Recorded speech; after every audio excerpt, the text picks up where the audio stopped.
12장 25절에서 30절까지 입니다. 제목은 여로보암의 길, 이런 제목입니다. 여로보암 하면은 그 당시는 930년, BC 930년이니까 지금부터 한 3000년 전입니다. 그러니까 그 다윗과 솔로몬, 그 다음에 이스라엘의 정권을 잡은 사람들이 그 다윗의 아들, 솔로몬의 아들 르호보암과 또 그 시대의 북이스라엘을 차지한 그 여로보암에 대한 이야기가 오늘 중심이 되겠습니다. 그 여로보암을 주목하는 이유는 여로보암이 분열왕국 시대에 온갖 그 나쁜 왕의 대표적인 사람으로 자리매김을 했습니다. 어떤 왕이 말씀을 청종하지 않고 자기 마음대로 갔다면 바로 어김없이 여로보암의 길이다, 이렇게 얘기를 하고, 믿음을 가지고 믿음 안에서 살아갔다, 그리고 통치를 했다, 그러면은 다윗의 길이다, 이렇게 해서 여로보암과 다윗 두 사람을 이렇게 대비시키는 이런 식으로 열왕기 상하와 또 그 뒤에 나오는 역대 상하가 그런 식으로 서술이 됐다. 그런데 그 열왕기 상하는 그 예레미야가 서술했다고 합니다. 그 포로로 갔을 때, 포로기 초에 BC 600년경 기록했다고 하고, 역대기는 140년 뒤인 한 450년경에 써있다고, 에스라가 썼다고 이렇게 얘기를 하고 있습니다. 그런데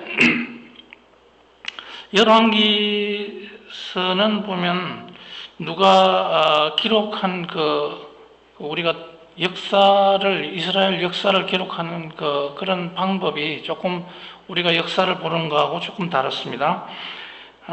예언자, 선지자나 예언자의 관점에서 서술했다. 그런데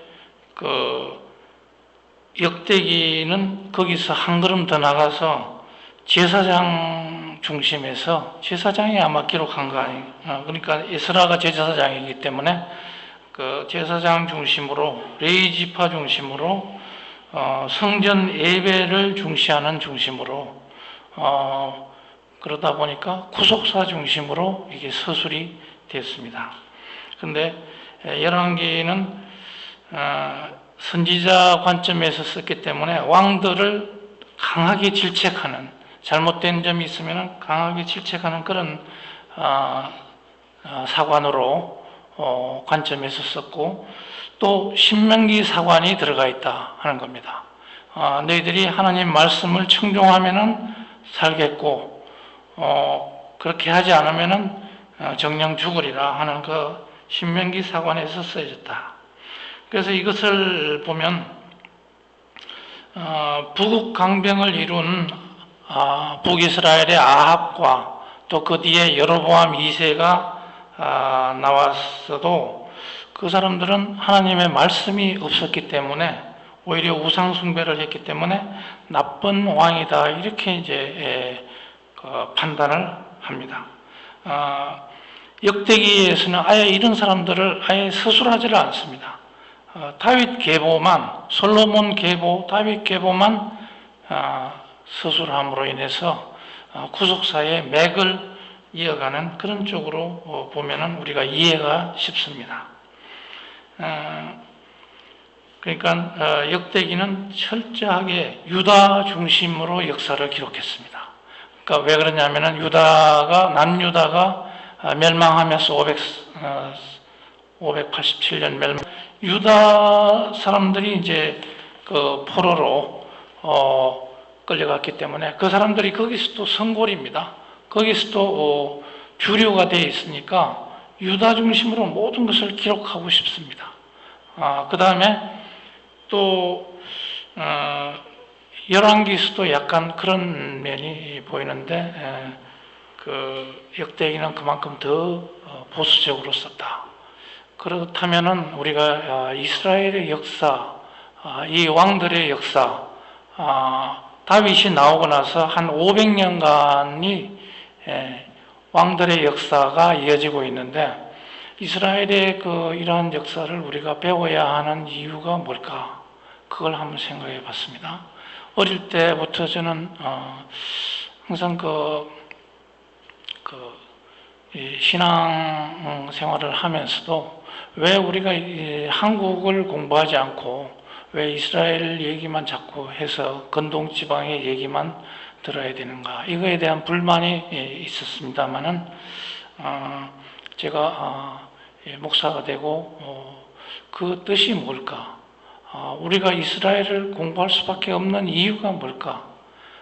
그것은 구약은 그야말로 이스라엘의 역사가 되겠고 또 그것은 하나님의 말씀을 전달하는 제사장 나라가 이스라엘이었기 때문에 그리고 예수님이 오시고 나서 신약이 열리게 됐는데 그때도 이 예수 그리스도와 이스라엘은 떼놓을 수 없는 그런 그 맥락이 이어지기 때문에 우리는 그 이스라엘의 역사를 공부할 수밖에 없다. 그렇게 생각을 해야 되고 그렇지만 구약은 좀 너무나 이스라엘 중심으로 되어 있기 때문에 조금 우리가 판단하는데 조심을 해야 된다. 우리가 초등학교 때부터 계속 역사를 공부할 때는 어떤 사관으로 했습니까? 대체로 보면 이직하라든지 역사는 과거와 현재와의 대화다. 그런 얘기를 해가면서 역사는 정말 그 사실 중심으로 하는 것은 아닙니다. 사실이 하나의 바탕이 되고 거기서 강자의 논리가 기어 있고 또 토인비가 그랬죠. 역사에서 살아남는 그러니까 적자 생존의 원리에 의해서 살아남는 사람들이 그 역사를 기술하게 되는 그런 것인데 토인비가 얘기한 것도 보면 역사는 반복된다. 수많은 사관의 입장에서 그렇게 서술을 하고 있습니다. 그래서 우리는 우리 한국에서 조선시대 때는 성호이익이라는 사람이 나와서 역사는 항상 그 당시에는 조선시대까지도 뭡니까? 하늘이 왕에게 이렇게 명령해서 모든 것이 된다. 하늘이 노해서 비가 안 오고 이렇게 된다. 그런데 성호이익은 뭐라 하냐면 역사란 그 시대에 어떤 하나의 상승기와 하강기 이런 어떤 부침의 역사 그것 때문에 그런 것이다. 사람이 약할 때가 있고 강할 때가 있고 그런 기류를 타서 그렇게 역사가 흘러내려가는 것이다. 이렇게 그래서 하늘과는 무관하다. 이건 역사는 이렇게 이제 하고 또 우리 일반 역사도 항상 그런 식으로 보죠. 하나님과는 무관한 역사다. 그렇게 서술을 하려고 합니다. 그러다 보니까 우리가 교회에 와 있으면은 학교에 배운 거하고 영 많이 다르고 하기 때문에 교회 다르고 일반 역사 다르고 하기 때문에 혼란이 올 수가 있습니다. 근데 결론부터 말씀드리자면은 제 아무리 그렇게 하나님과는 동떨어진 하나님과 무관한 그러한 역사다 하더라도 결과적으로 보면은 하나님 손 안에 있다 하는 것을 우리가 알 수가 있습니다. 나중에 더 말씀드리고,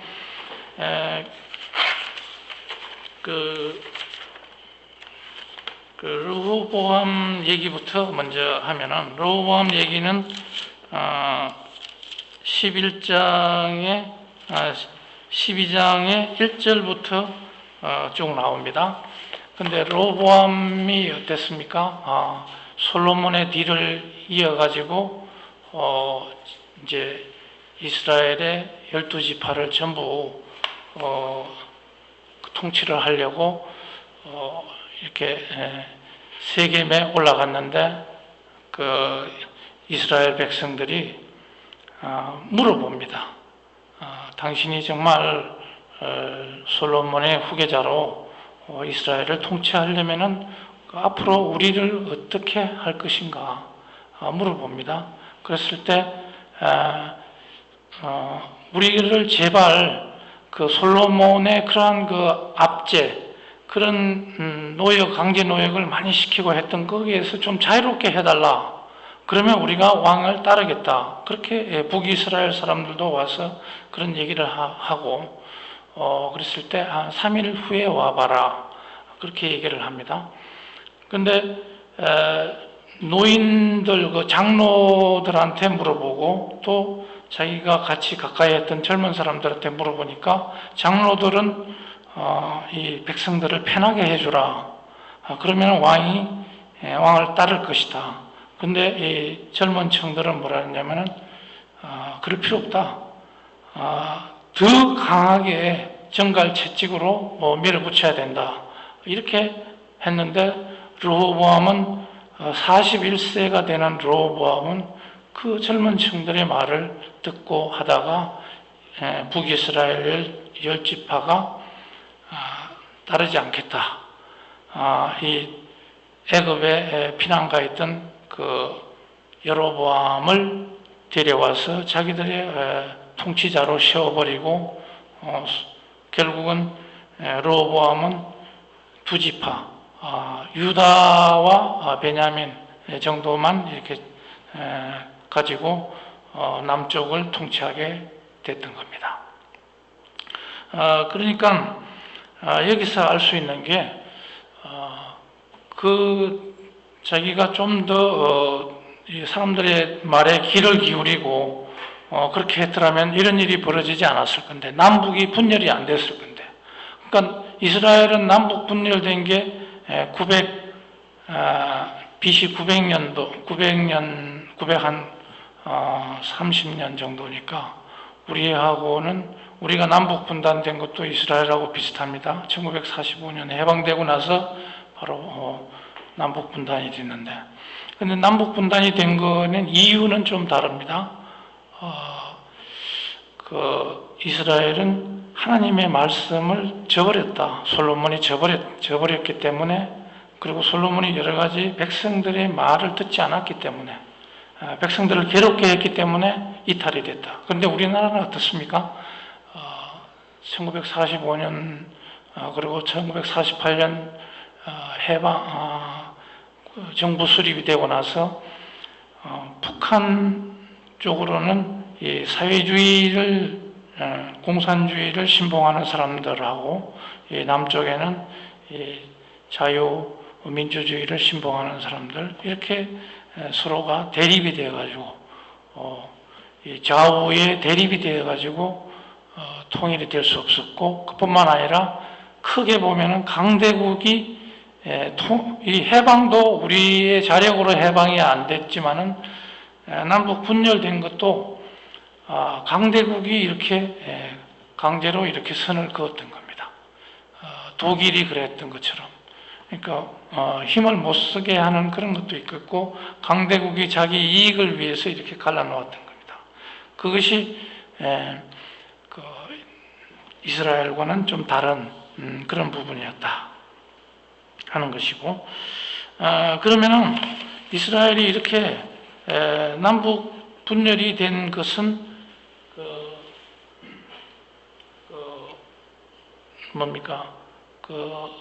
르호보암이 좀 띨띨해서 너무 고집이 세고 미성숙해서 그런 통치력이 없어서 그런 점도 있겠지만은 그 여로보암의 아버지 그 솔로몬이 분열의 씨앗을 심었다, 이렇게 봐야 됩니다.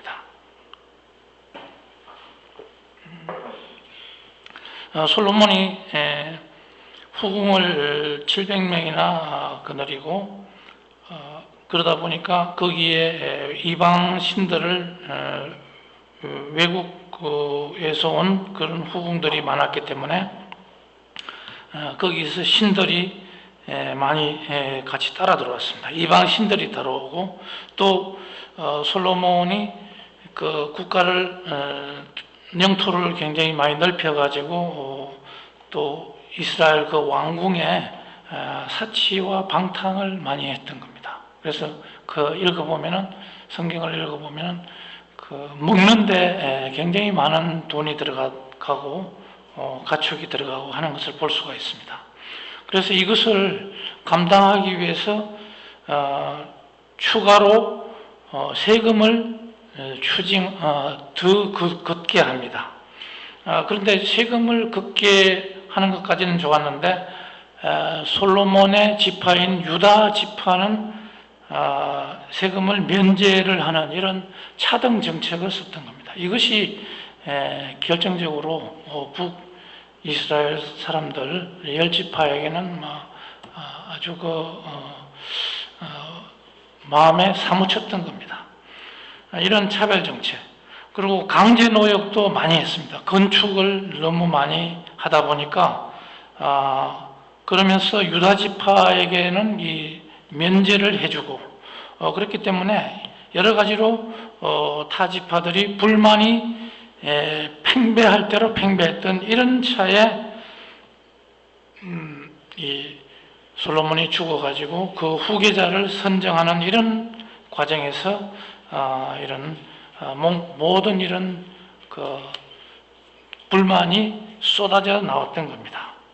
거기에다가 반역자가 등장을 했습니다. 솔로몬이 말기에 에돔 사람 하닷이라는 사람이 또 나와서 반역을 하고 시리아 사람 르손이 왕이 돼가지고 또 반역을 하고 느밧의 아들 솔로몬의 신하, 충실한 신하인데 이 느밧의 아들 여로보암도 반역을 하게 되는 거죠.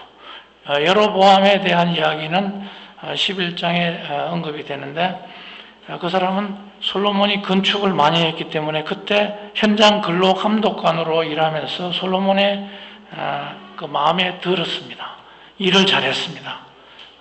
감독을 잘하고 매사 일처리를 깔끔하게 하는 것을 보고 솔로몬이 상당히 마음에 들어 했던 겁니다. 그래서 발탁을 했는데 이 여로보암이 어느 날 퇴근하는 길에 아히야 선지자가 불러가지고 옷을 12조각을 내서 10조각을 줍니다. 그렇게 해서 나중에 네가 이스라엘의 10지파를 다스릴 거다, 이런 그 예언을 해주게 됩니다. 그때부터 솔로몬이 이 여로보암을 시기하고 질투하고 합니다. 그렇게 하니까 이스라엘에 살 수가 없어서 애굽으로 가서 피신 가 있었던 겁니다.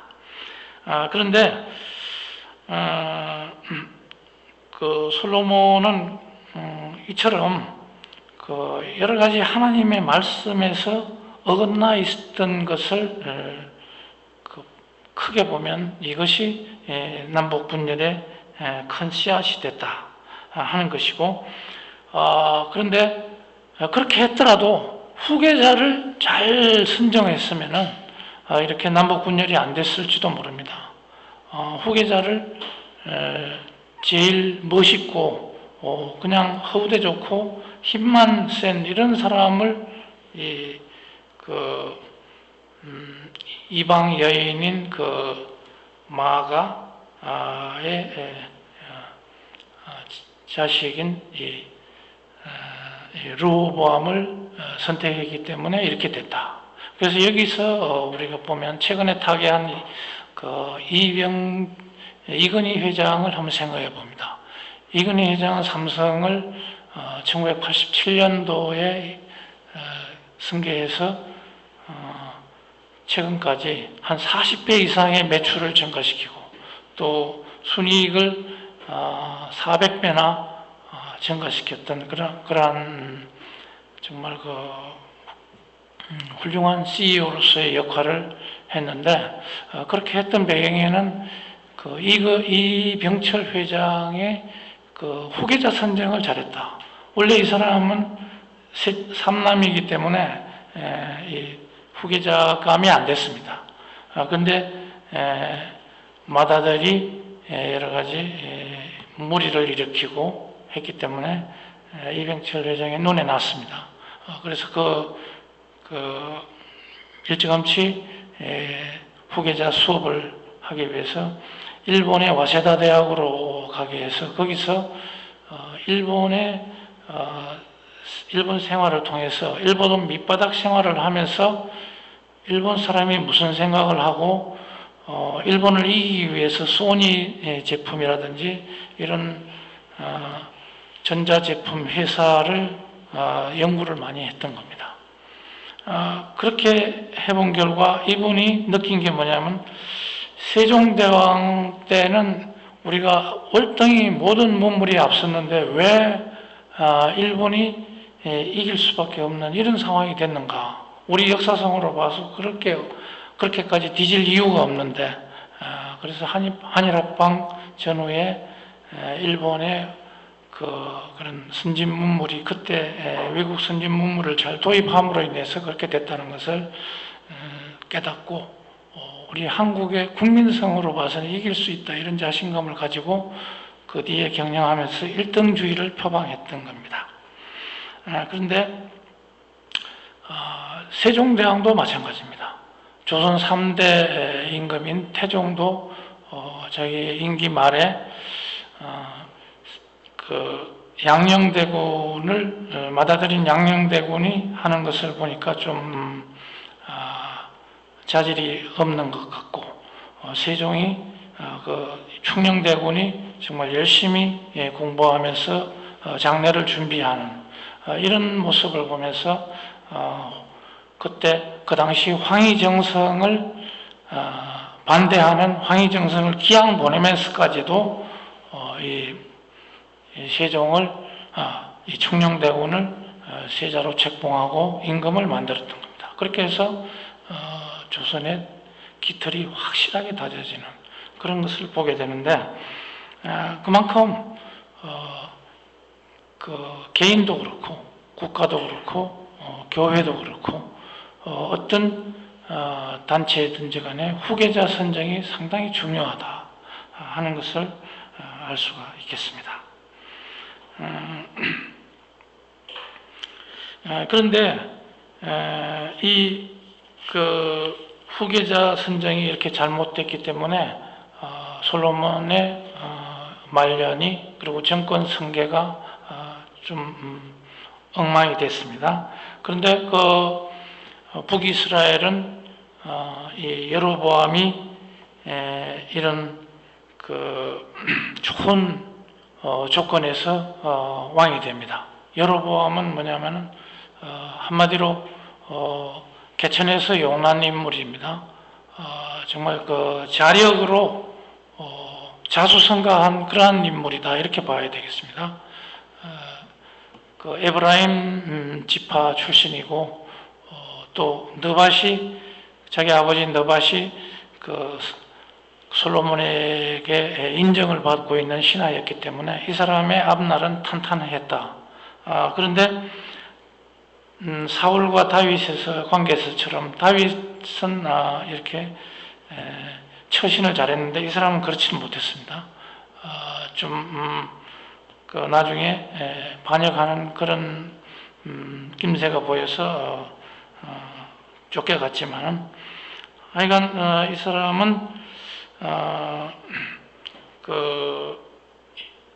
열왕기에서 보면 이런 말이 나옵니다. 그 솔로몬 언약이라든지 다윗 언약처럼 내가 하나님의 말씀을 정말 잘 따르고 하면은 너에게 엄청난 그 복을 주겠다. 이게 나와 있습니다. 너는 반드시 성공할 거다. 이렇게 했는데도 여로보암은 이 남쪽의 르호보암의 그 세력에 대해서 항상 걱정을 많이 했습니다. 그래서 예를 들어서 주말에 이 안식일이라든지 또 그 새 절기마다 북이스라엘 사람들이 예루살렘으로 내려가 가지고 예배하는 것을 겁을 내는 겁니다. 그렇게 되면은 내 세력이 자꾸 떨어져 나가는 거 아니냐. 그래서 단과 베델에 금송아지를 두고 예배를 하게 했고, 또 성소도 단과 베델에 자기 마음대로 정해버립니다. 그리고 제사장도 자기 마음대로 그냥 그 레위 제사장이 레위 출신들이 반드시 하게 돼 있는데 그냥 돈과 스펙이 있고 그러면은 그냥 출신 불문 바로 세워버립니다. 그 목사도 아닌데 바로 그냥 교회에 그 지도자로 세웠다든지 오늘날 같으면은. 그런데 이것을 보면 저는 이런 생각을 합니다. 여로보암은 어떻게 보면 굉장히 똑똑한 사람이다. 오늘날로 보면 굉장히 똑똑한 사람. 문 대통령 같이 인기가 한 70% 이상 막 되는, 굉장히 8, 90% 되는 이런 굉장한 인기를 가지고 있었던 사람 같습니다. 뭐냐면 밑바닥에서 올라왔고 이스라엘 열지파들이 당신이 정치를 해야 된다 하고 막 이렇게 등 떠밀어서 왕이 된 사람이거든요. 그런데 제가 왜 그렇게 생각하냐면은 요즘 말로 보면은 굉장한 인기 정책을 쓴 겁니다. 우리가 단과 베델에다가 금송아지를 해놓고 이게 하나님이다. 여기서 예배 드리라. 그러면 멀리까지 갈 필요도 없고 그리고 또 절기가 초막절이 7월 15일인데 그때는 북쪽이 좀 너무 빨라요. 추수감사절 드리기에는. 그래가지고 8월 15일로 하고 이런 것을 보면 굉장히 인본주의적으로 사람 위주로 이런 정치를 했어요. 이것을 보면 이 사람은 오늘날의 시각에서 보면 참 정치 잘한다, 박수를 받는 그런 사람인 것 같습니다. 그런데 하나님이 보시기에는 아주 이것은 우상을 숭배하고 정말 말이 안 되는 그런 정책을 썼다. 사람 위주로 넘어갔다 하는 것입니다. 오늘날 우리 정치를 보면은 정말 인기 위주로 가고 있죠. 모든 것을. 그런데 그것은 굉장히 위험한 것일 수도 있는데 이 3000년 전에는 벌써 그때는 선지자가 모든 것을 하나님의 말씀을 받아서 그 통치자를 바꾸는 이런 시대였기 때문에 겁 없이 이런 정치를 하다가 결국은 자기 아들 때에 가서 대가 끊어지는, 그리고 계속해서 쿠데타가 일어나는 그런 나라가 됐다는 겁니다. 그래서 이 르호보암이 그렇게 보면은 아주 인본주의 정책, 인기주의 정책으로 좋은 정치를 편 것 같은데 하나님은 그것을 절대 아닌 것으로 말씀하십니다. 열왕기상 13장에서 그게 나와 있습니다. 13장 1절에서 5절까지 보면 유다에서 젊은 이름 없는 젊은 선지자를 하나님이 파견을 합니다. 그래서 경고를 하게 되는 거죠. 경고를 합니다. 그래서 자기가 직접 이 여로보암이 자기가 모든 것을 다 이렇게 자기 멋대로 하면서 제사장까지도 자기가 직접 해서 분양을 하려고 합니다. 그랬을 때 자기가 그것을 비판하는 사람에 대해서 꾸지람을 하다가 자기 손이 말라버리고 하는 경우가 있었습니다. 이렇게 하나님은 경계를 했습니다. 그래도 또 말을 안 듣자 두 번째 경계가 들어갑니다. 열왕기상 14장에 보면 아이야 선지자에게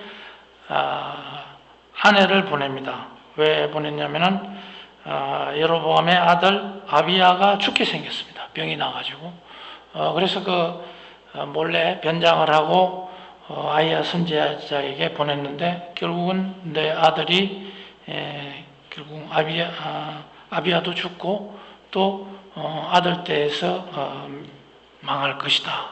이런 하나님의 예언의 말씀을 듣게 됩니다. 이렇게 해도 여로보암은 말을 그 뒤에 하나님 말씀을 듣지 않게 됩니다. 그렇게 해서 여러 가지 안 좋은 길로 나갔다 하는 것인데요. 여로보암은 이렇게 안 좋은 그런 정치, 그거의 대명사가 되어버린 겁니다. 여로보암의 길로 나갔다 하는 것을 항상 그런 말이 나오게 되는데 참 안타까운 얘기도 됩니다. 자기가 가만히 하나님의 말씀만 붙들고 있어도 이 사람은 성공할 수 있는 사람인데 그렇지 못했다 하는 것이 참으로 안타까운 얘기였습니다. 그러면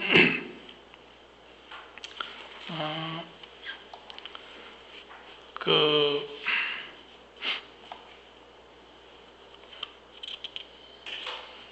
세상 인기, 명예에 영합하는 이것이 하나님의 사람이 되는 그러한 걸림돌이 되는 것인데, 오늘날 우리도 살아가면서 항상 어떻게 하면은 가정을 풍요롭게 하고 부유하게 하고 그리고 권세를 잡아서 또 명예스럽게 이렇게 남의 위에 올라갈까, 이런 마음이 우리 살아오면서 늘상 있게 되는데, 이런 것들이 자칫 하나님께 영광을 돌릴 수 없는 그런 길로 가게 되면 우리는 여로보암의 길로 가게 된다 하는 것이죠. 그래서 우리는 경종을 오늘 울리는 이런 메시지를 받아야 된다 하는 것입니다.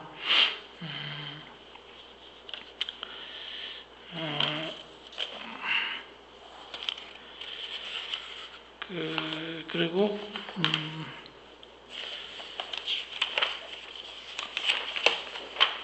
오늘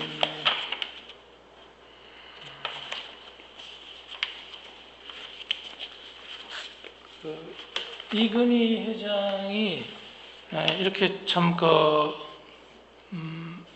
후계자 수업을 잘 해서 이렇게 삼성을 발전시키고 우리나라의 위상을 더 높이고 그렇게 했는데, 이분이 돌아가시면서 편지를 남겼는데 몇 가지 우리에게 중요한 메시지를 전달하고 있습니다. 필요하지 않아도 휴식할 줄 알고, 그 다음에 아무리 바빠도 움직이고 운동을 하라. 이건 그러니까 거의 강제로 눈만 뜨면은 나갈 수 있는 그런 자세를 가져야 된다. 우리는 보통 집에 있으면은 편안하게 TV 보고 있으려고 하는데, 그러지 말고 무조건 나가서 걷든지 뛰든지 해라. 내가 여기까지 와보니 돈이 무슨 소용이 있었는가. 무한한 재물의 추구는 나를 그저 탐욕스러운 늙은이로 만들어버렸다. 이런 말씀이 있고, 또 우리에게 중요한 얘기는 전반전에 이 사람은 열심히 뛰었습니다. 전반전에 살아가는 사람들은 너무 바쁘게 살지 마라. 후반전에 살고 있는 사람들은 아직 경기가 끝나지 않았으니 행복한 만년을 위해서 지금이라도 자신을 사랑해봐라. 이런 얘기가 있습니다. 자신을 사랑하고 자기를 돌보라. 이런 얘기는 우리에게 울림이 됩니다. 뭐냐면은 열심히 살아가지만은 그 먹거리를 위해서 또 돈과 명예를 위해서 열심히 우리는 뛰고 있습니다. 그렇지만 그것이 자기 자신의 진정한 자기를 위한 길은 아닐 수도 있다. 자기의 건강을 해쳐가면서까지 그거를 하는 것은 자기 생명과 이런 자기의 삶에 있어서 큰 도움이 되지 않을 수도 있다는 겁니다. 그래서 이런 얘기가 있습니다.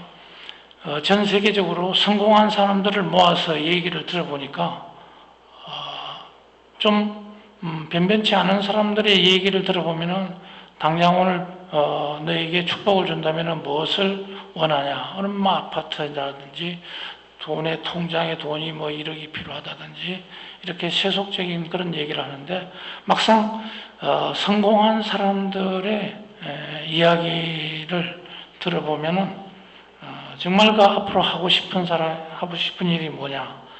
공통된 이야기가 자기 사랑이다. 나를 좀 사랑하고 살아가고 싶다. 그것이 곧 이기적으로 살아가는 그런 뜻은 아닙니다. 자기를 발견하고 살아가야 된다. 그것은 곧 자기를 발견하라는 얘기는 우리를 창조하신 하나님을 알고 살아갈 때 자기를 진정으로 아는 길이다.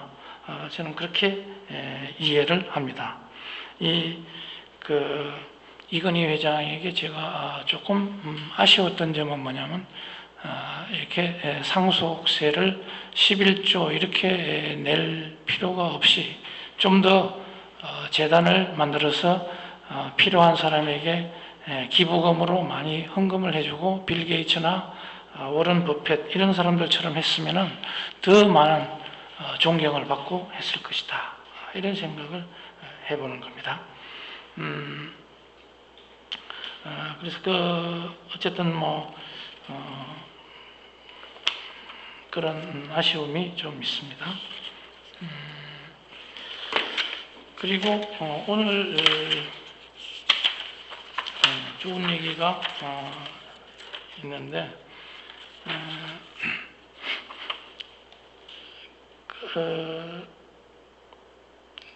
여로보암의 이야기를 들으면서 어떤 생각이 드십니까? 그러니까 이분은 왜 하나님을 믿지 못했을까? 하나님이 그렇게 약속을 해주셨는데도 왜 그렇게 의심이 많았을까?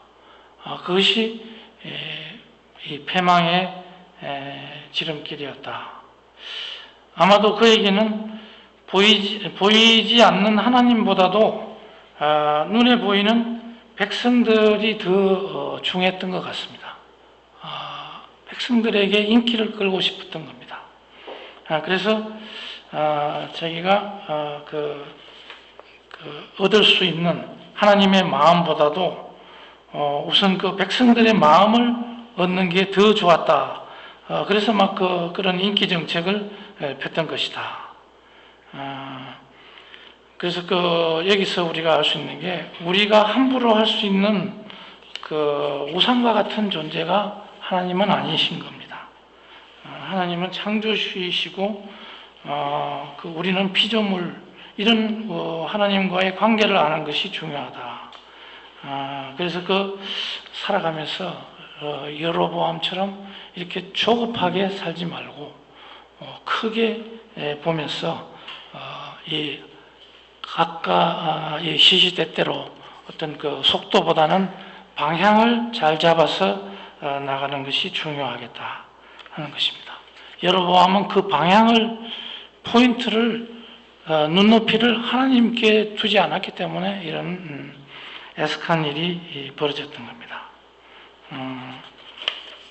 그렇게까지 노심초사할 필요가 없는데, 하나님이 이미 약속을 해 주셨는데 그렇게 조바심을 내다가 그렇게 됐다 하는 것이죠.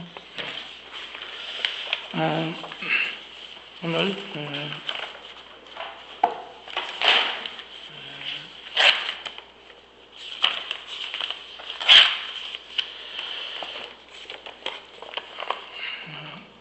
기도하겠습니다.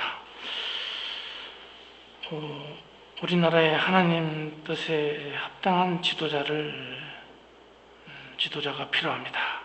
이 여로보암 같은 이런 사람이 아닌, 정말 다윗 같은 하나님을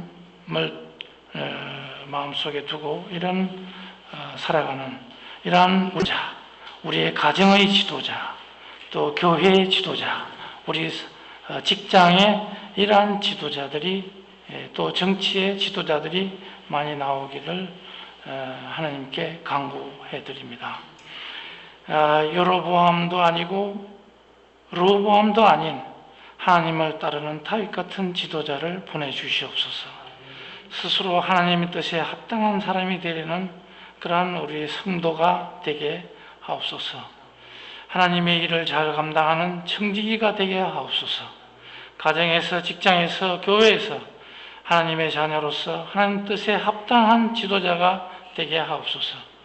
우리의 삶이 하나님의 영광과 찬송이 되게 하옵소서. 선한 일을 분별하며 의의 열매를 맺는 성도들이 다 되게 하옵소서. 우리 매일의 삶이 돈을 위해 살지 않고 의미 있는 일, 하나님의 사명을 잘 감당하는 자들이 되게 인도하여 주시옵소서. 사람을 살리는 일, 하나님의 영광을 드러내는 그러한 일을 다음 한 주일도 잘 감당하게 도와주시옵소서. 예수님 이름으로 기도하옵나이다. 아멘.